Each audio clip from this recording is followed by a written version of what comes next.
I'm James from Adventure Bike Rider and welcome to Portugal's Algarve for the international press launch of the Triumph Tiger Sport 800.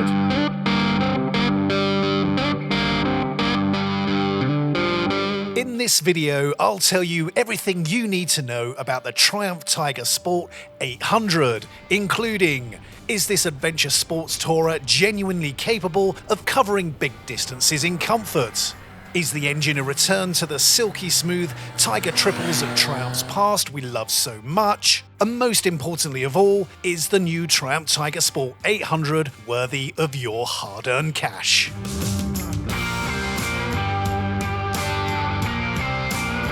So what have we been up to? Well, today we woke up in some pretty British weather. It was drizzling here in the Algarve, but it didn't last for too long as we set off on a 150-mile loop around the mountains of southern Portugal. It was the perfect setting to put the Tiger Sport 800 to the test. A motorcycle Triumph has designed to combine sporty performance with long-distance touring comfort. And while the bike may look similar to its smaller sibling, the Tiger Sport 660, this is far from a more powerful copycat, with the 800 sporting a new engine, chassis, and muscular good looks up front.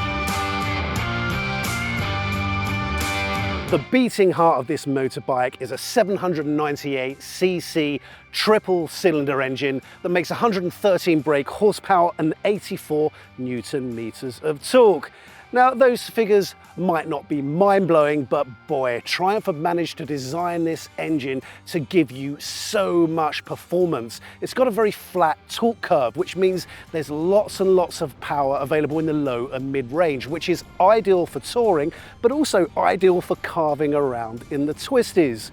Now, being a triple, you might think it would be silky smooth, and while it is a relatively smooth engine, it isn't as smooth as, say, the old Triumph Tiger 800 adventure bike, but it's still a lovely power plant. There's lots of low-end grunt, even though it's a triple. It's ready to surge forward at the twist of a throttle. I really did enjoy putting this bike through its paces on twisting mountain roads, but I also found it a really nice and relaxed ride on faster motorways. It's the sort of engine that allows you to sit back and relax, safe in the knowledge that there is plenty of power on tap if you need it. Now, there were 3 engine modes. You've got rain, you've got road, and you have sports. We tested out the rain mode this morning in some pretty torrential weather, and there was lots of debris and rocks all over the highway. And the rain mode backed off the throttle, threw in a heck of a lot of traction control intervention, and overall gave a nice safety blanket. But it wasn't long before I wanted to unleash the power and see what this bike could do. In road mode, there's a little bit more punch on offer from the throttle, and it's a nice touring mode to be in. Actually, I spent the majority of the day in it because it helped provide a relaxed ride with plenty of power available if I wanted it. Hit into sport mode and, well, you get a blast of power, minimal traction control and ABS intervention, and overall a sportier ride. Now, it was thrilling, it was exhilarating, it was fun. I did find though that when I was in sport mode and I hit the rear brake, perhaps harder than I should have, I did find the rear wheel locking up slightly, which provided 1 or 2 hairy moments in twisties. But overall, those modes offer a variation in how the engine performs and gives you the chance to see what this bike can do. Now, one thing about the engine that perhaps I wasn't so keen on is when accelerating, it did provide quite a lot of high-frequency vibrations, and also cruising along the motorway.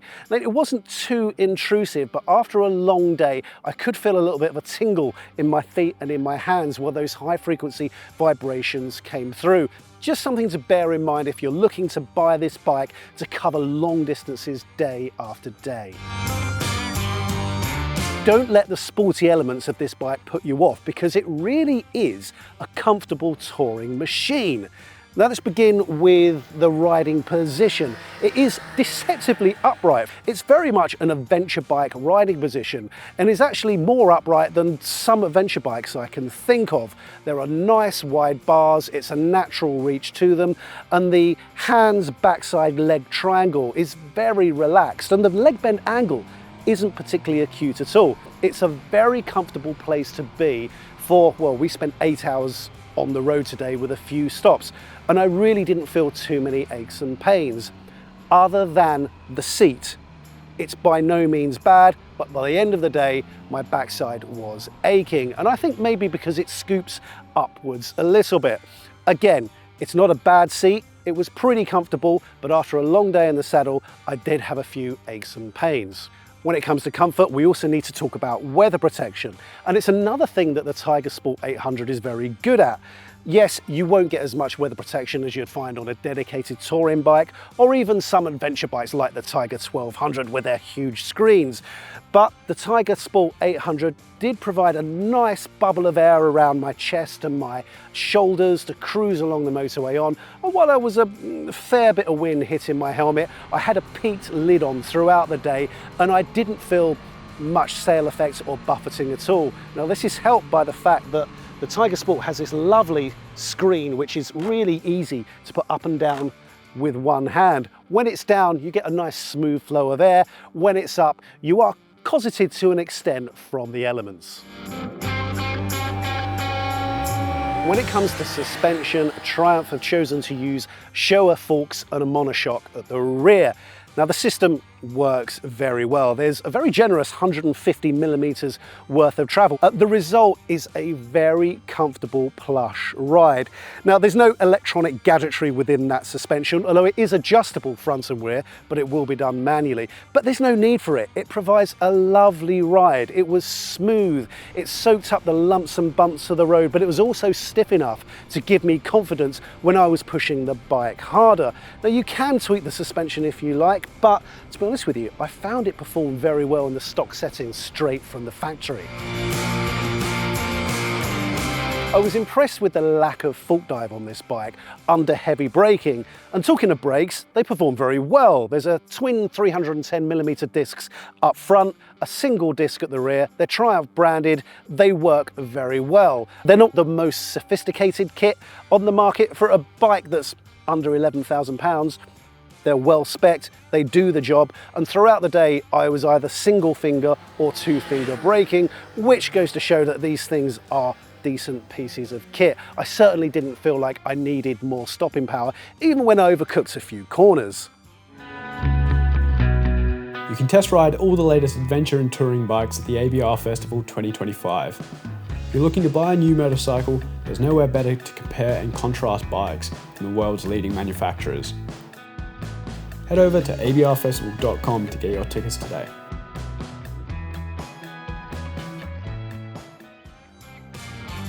When it comes to looks, I think Triumph has nailed the style on this bike. It looks sporty, but it also looks functional and comfortable. I love that kind of butch front end that is quite wide. It's got lovely flowing lines, sleek angles, which tapers to a slim rear.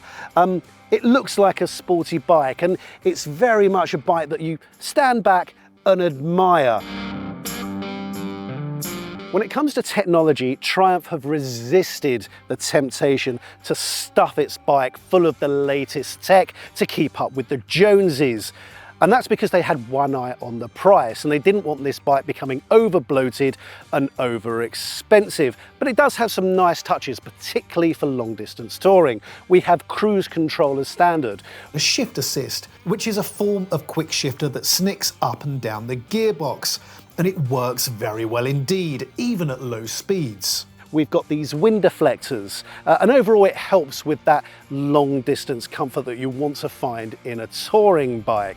There is traction control, we've got cornering ABS. It's quite a technologically advanced bike in that it has the technology you need to enhance the ride, but it doesn't have things like hill start control, it doesn't have hazard avoidance systems, things that are nice to have on a machine, but you really don't need. Now, when it comes to technology, we should also talk about the TFT display. And this is something that I think Triumph may have scrimped on a little bit. It's a combination of a small TFT dash and an LCD display. It's perfectly functional, it does the job, it just doesn't look as plush as some of the other TFTs that you'll find on bikes similarly priced. Now, when it comes to touring, this bike really does tick the boxes. Don't let its sporty looks deceive you. It really is a comfortable touring bike. Triumph has equipped the Tiger Sport 800 with an 18.5 litre fuel tank, which theoretically could squeeze about 236 miles from a fill-up. In reality, manufacturers' range figures are always on the optimistic side, and you'll no doubt be looking for a petrol station around the 150 mile mark, which is still perfectly acceptable for touring. The bike has 17-inch wheels, front and back. They're alloys and they're clad in Michelin Road 5 tyres, and they are a great sport touring tyre. We started today in some pretty poor riding conditions because not only was it wet, but because we're here in the Algarve, when it rains, a load of detritus gets spread all over the road. It's a bit slippery. The bike got out of shape once or twice, but that was probably due to my enthusiasm rather than the stickiness of the rubber. But as the roads dried up, the sun shone, those tyres really did a great job of instilling confidence in the grip, and it really allowed me to exploit the bike's potential. Let's talk about value for money, because Triumph have priced this bike at £10,995, which is incredibly reasonable for a new bike of this size and capability. Okay, so at that price point, you're not getting a host of technological wizardry that you'd find on an 18 or 20,000 pound bike, but quite frankly, who cares on a machine that handles this well in the twisties and is this comfortable to ride over long distances? I think it offers fantastic value for money. And the only place really you can see that Triumph has scrimped would be in that TFT dash, which, yeah, is functional, but could be easier on the eye. If you want to turn this bike into a touring machine, you can opt for Triumph's GT package, which provides you with colour-matched plastic panniers, heated grips and handguards for an extra £1,100. It's something I'd be doing if I bought the Tiger, although I would have expected a bike that's designed for touring to come with handguards as standard.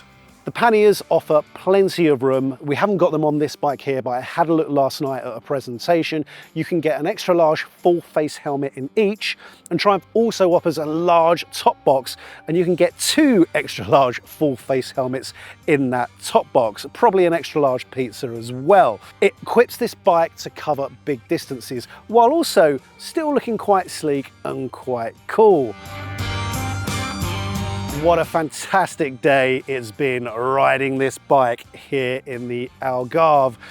And spending time on a bike like the Triumph Tiger Sport 800 does make me wonder why sports tourers aren't more popular than they are. Now, I know adventure bikes rule the roost, and quite rightly. They are my first love and they would be my first choice of bike. But a machine like this, for people who have no ambitions of riding off-road at all, really is a viable alternative. It's a stylish looking machine. It's fantastic to ride when you're opening the throttle. It carves through turns gloriously, and it also feels stable and planted on the motorway. And it's great for covering big distances. Yes, there are a few niggles. I didn't love the TFT, and there are a few vibrations coming through when you accelerate. But overall, I think this is a bike that offers fantastic value for money, looks great, and has a huge amount of practicality built in. And that word is something that Triumph used in their presentation to us last night, and that they reckon this is a bike that's going to be ridden a lot. It's not a bike that's going to be bought and sat in the garage and bought out 3-4 times a year on a sunny Sunday. This is a bike for people who ride regularly, who want to commute to work, who want to have weekends in the mountains or Wales, and who wants to disappear off to the Pyrenees and Alps each summer. And I tell you, if you were to buy this bike for any of those tasks or all of them, you would not be disappointed. It really is a fantastic machine. I've thoroughly enjoyed riding it and I can't wait until I get another opportunity to ride this bike again. Thanks for watching. Please do subscribe to the channel and I'll see you next time.